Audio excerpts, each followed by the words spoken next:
البروفايل اللينكد ان هو المفروض ان هو الحاجه الجديده او الفيرجن الجديد من السي في. المفروض ان هو موجود من زمان، لكن في ناس ما بتستعملوش، في ناس بتستعمله غلط، في ناس عندها ومش اكتف عليه. البدايه الفيديو مش هيكون هيكون اكتر من فيديو، عشان اللينكد ان انا شايف ان هو في مواضيع كتير المفروض تتكلم فيها. ازاي تظهر نفسك على لينكد ان بشكل بروفيشنال وبشكل محترم، ويكون ليك ايمج معينه. وده هيساعدك كتير ان انت تلاقي ناس هي بتخش تكلمك وتقول لك الاوبورتونيتي موجوده ومناسبه ليك، او انا عندي اوبورتونيتي. في ناس كتير بتشتكي ان هي مثلا على لينكد ان مش بتلاقي وظائف، مع ان هي مثلا بروفايل بتاعها كويس وهي السكيلز بتاعتها كويسه. وفي ناس اوريدي كويسه وبتعطل ان هي تجت بروموتد او ان هي تلاقي اي وظيفه على لينكد ان. في ناس بتسمعني قادره تظبط شويه حاجات في اللينكد ان، وفي ناس قادره ما تظبطهاش. فانا هحاول اوضح البوينت دي كلها في السيشن دي، وهحاول كمان لو في اكتر من سيشن بعد كده هحاول اوضحها. اولا اللينكد ان هو يعتبر زي الفيسبوك بس بشكل بروفيشنال. طبعا في ارتكلز كتير عن الموضوع ده بتتكلم ان انت الفيسبوك مش لينكد ان. وانا شخصيا كنت عملت اكتر من فيديو على لينكد ان، بس كنت عملته بشكل ساخر، يعني كنت بسخر من بعض المواضيع الغلط اللي بتتعمل على لينكد ان. وفي ناس قالت لي طب انت ليه بتتكلم بشكل ساخر؟ طب ما تعمل فيديو تقول للناس الصح ايه. ف... فانا حابب اتكلم في النقطه دي. المفروض ايه نعمل ايه بالظبط؟ اول حاجه اللينكد ان المفروض ان انت عامله ان هو كسوشيال، يعني حاجه سوشيال بس بشكل بروفيشنال، بشكل خاص بالشغل. فلازم ما تتعاملش معاه من منطلق ان هو فيسبوك.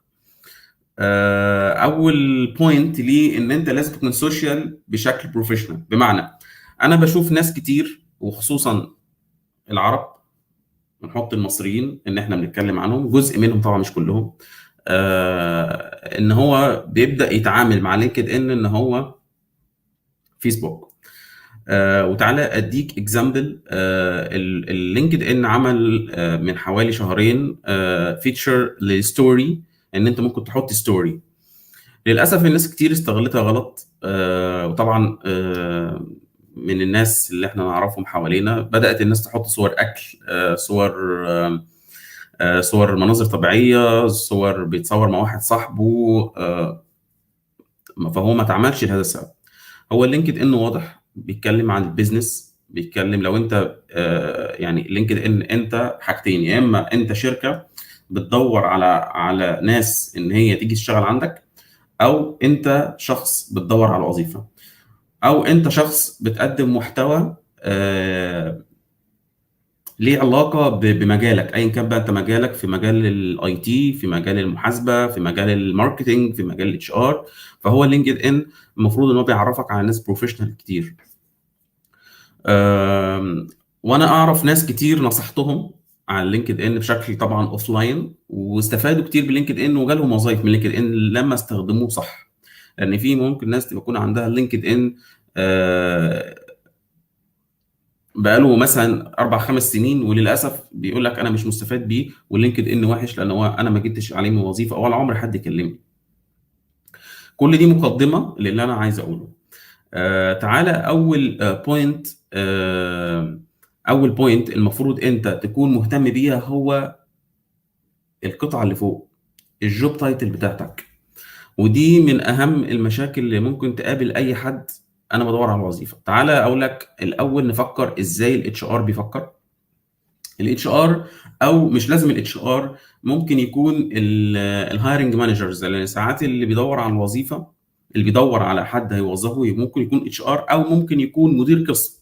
يعني مثلا لو انت في بنك مثلا وحد عايز يعمل هايرنج مثلا لمحاسب، او انت في تيم ماركتنج والماركتنج مانجر ممكن هو يخش ده اول بنفسه، بعد كده يبعتك للاتش ار. ففي اتنين بيدوروا على لينكد ان، او بيدوروا على الموظف، بيدوروا كاتش ار وبيدور اللي هو الهايرنج مانجرز. ايا كان مجالك بقى، انا مش عاوز اربط الموضوع بمجال الاي تي، بس انا بحاول اوضح لك ان في بوينت كتير ان انت مين اللي بيدور الاول. هل بيدور ازاي؟ يعني مثلا لما تلقى حد مثلا كاتب في الجوب تايتل نقط، ودي من الاخطاء اللي انا بشوفها. ممكن حد كويس جدا تلاقي كاتب نقط، تلاقي كاتب ان هو graduate from engineering، graduate from يعني بيقول انا خريج من ايه في التايتل. طب انت خلاص مرحله اللينكد ان دي مرحله شغل، هي مرحله بحث عن عمل. في الحاله دي انت المفروض تكتب الجوب تايتل. تعالى انا عايز افتح لك اللينكد ان، اللينكد ان الخاص بيا، وممكن ابدا اشرح لك نقطه نقطه من دول، بحيث ان انت تكون متابع معايا وتفهم انا اقصد ايه. لان في اخطاء كتير جدا الناس بتقع فيها، او الناس مش عاملاها اصلا. ممكن هو كويس، او ممكن هو بيجنرز وبيدور على شغل. لكن قبل ما اخش في البوينت دي، انا بس عايز اوضح لك ان انت من ضمن النصايح اللي انا بدأ لاي حد، لازم تكون انت يعني تحاول تانتر اكت مع الناس.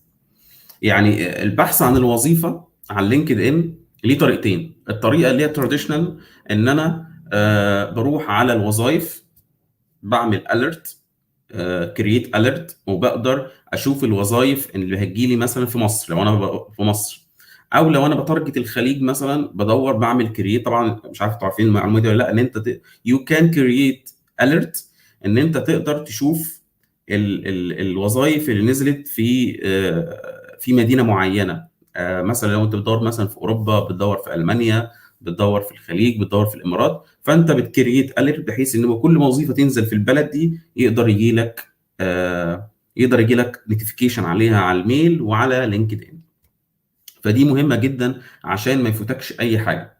فانت بتكريت اليرت، بتكتب الجوب تايتل اللي انت بتدور عليه. انت ممكن تكتب اكتر من جوب تايتل، يعني مثلا انت مثلا سينيور سيستم ادمن، اي تي انفراستراكشر، سكيورتي. تكتب الحاجات اللي انت الجوب تايتل دايما اللي انت بتدور عليها، ومنها تبدا تحط اليرت وتكتب اسم الدوله. كل يوم الصبح بمجرد تيجي وظيفه نفس اللي انت كاتبه ده ماتشد، بيبدا يجي لك عليها. ودي طريقه بحيث ان انت ما يفوتكش اي حاجه في الدوله دي. البوينت الثانيه ان انت تبدا تكومينيكيت مع الناس. العالم دلوقتي زي ما انت شايف فيرتشوال. انا اغلب اللي اعرفهم، طبعا في ناس اعرفهم وفي ناس اعرفهم فيرتشوال، في ناس اعرفهم وبنتكلم وصحبه مع بعض و... و... بس احنا ما شفناش بعض على المستوى الشخصي. في ناس بتعامل معاهم، بشتغل معاهم، وما اعرفهمش على المستوى الشخصي من زمان. فالكوميونيكيشن مهمه. القوقعه وطريقه القوقعه اللي بقت اللي في بعض الناس بتنتهجها نوع من انواع ان هو شايف ان ده كاريزما، وشايف ان انا المفروض ما تتكلمش مع حد او ما تكوميونيكيش مع حد. فده غلط. انت اللينكد ان معموله عشان انت تكون سوشيال وتكون كوميونيكيت مع الناس بشكل ليه علاقه بالبيزنس. ودي اهم بوينت لازم تفهمها. طريقه بوستاتك، طريقه عرضك لللينكد ان، كل ده بيوضح شخصيتك، وبيوضح انت فاهم ايه، وبيوضح طريقه تعاملك في وظيفتك الحاليه، وطريقه مقدارك. يعني ناس كتير بقت بتستشف من الموضوع ده. الراجل ده قوي في مجاله، الراجل ده مش قوي في مجاله، الراجل ده الكوميونيكيشن بتاعته عامله ايه، طريقه البوستات عامله ايه. آه كمان انت كمان انتر اكشن مع الناس. يعني مثلا لما حد مثلا، من ضمن النصائح برضو اللي ممكن اقولها لك، ان انت لما تلاقي حد مثلا جيت بروموتد وظيفه، فبتقول له مثلا مبروك. لو حد مثلا خد سيرتيفيكيشن فتقول مبروك. فده بيبدا ان انت تكومينيكيت مع الناس، تبدا دي اول فيرست كوميونيكيشن مع الناس. لما حد يكتب ارتكل ممكن تكومينيكيت معاه، تساله سؤال، او هو لو انت بتكتب مقال هو تسالك سؤال. فده من ضمن الكوميونيكيشن المهمه. وضع الفرجه ان انت تكون قاعد بس على لينكد ان بتتفرج وبس، ده مش صح. ده مش صح خالص. نوعية البوستات برضو اللي بشوفها ليها علاقة مثلا ب حاجة ساركازم، أو حاجة بوست سخرية من حاجة معينة، ده مش مجاله لينكد إن خالص.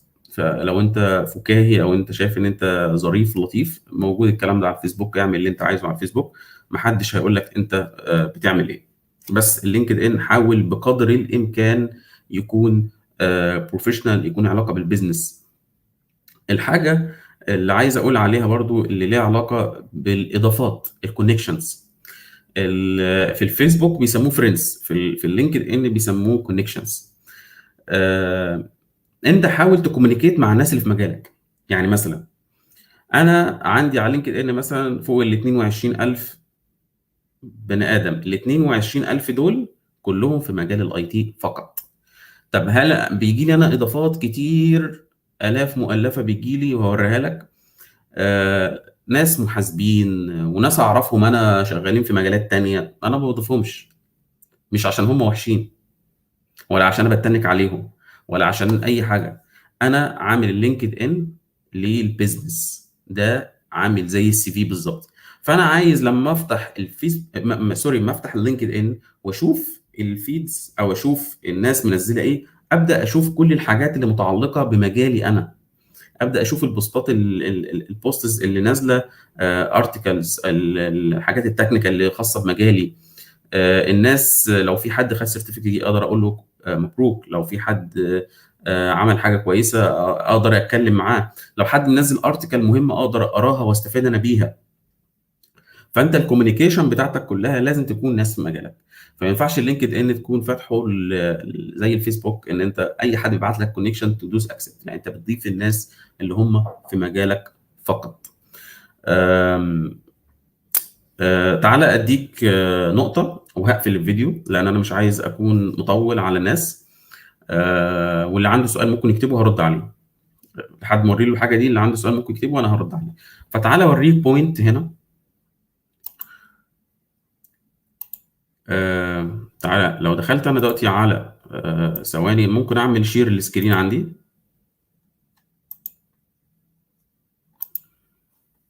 شير السكرين.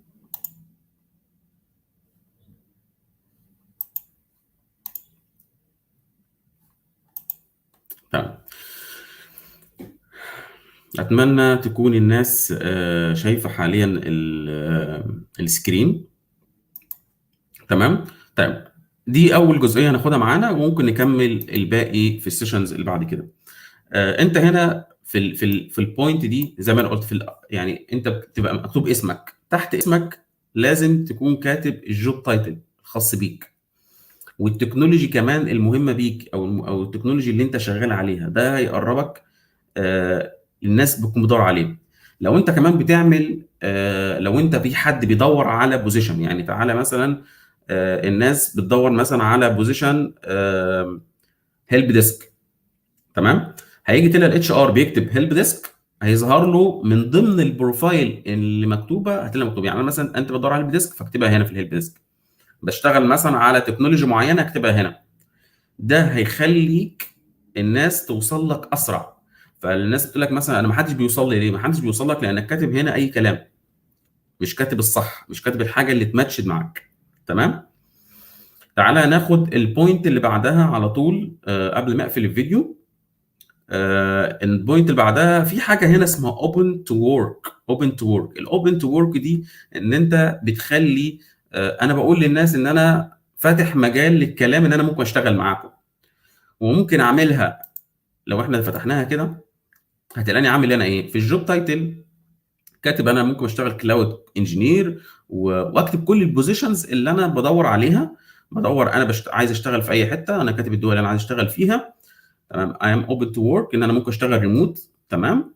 وبكتب ان انا فليكسبل، ان انا ممكن اشتغل كاجوال براوتنج. تمام. هنا نوع الجوب اللي انا بدور عليها فول تايم، كونتراكت، بارت تايم. تمام. كل ده بتكتبه. كمان عندك في حته ان انت ممكن تخليها هنا. انا عاملها ايه؟ انا عاملها هنا اونلي ريكروتر، يعني اي حد البوزيشن بتاعه ريكروترز هو هيقدر يشوف ان انا فاتح المجال اللي انا ممكن اتكلم واشتغل وبدور على شغل. تمام. ده غير كمان ان في ممكن هي تغير الصوره بحيث ان انت يتكتب لوجو هنا اوبن تو ورك. في ناس بتفضلها، انا مش بفضلها قوي. انا بفضل ان انا اكون بدور على شغل بشكل افضل من الصوره. الصوره مش بفضلها بس في ناس ممكن تفضلها. تمام. انا لحد هنا اكون خلصت معاكم الفيديو ده. ان شاء الله انا هعمل سيشن تانية وسيشن تالتة اتكلم فيها على جزئيه خاصه باللينكد ان عشان تكون واضحه للناس. اتمنى لو في اي حد عنده سؤال ممكن يسيبه دلوقتي، او لو بعد ما يخلص الفيديو ممكن بعد كده يسيبه في الكومنتس. هيكون في الفيديو موجود على لينكد على اليوتيوب عندي. تقدر تعمل سبسكرايب، وتقدر عشان لو في فيديو نزل جديد تقدر تتابعه. ولو حد عنده اي سؤال ان شاء الله اقدر اجاوب عليه خاص بجزء اللينكدين. بشكركم وكل سنه وانتم طيبين، وعام سعيد، وان شاء الله السنه الجايه تكون احسن من اللي فاتت. اشوفكم على خير. السلام عليكم.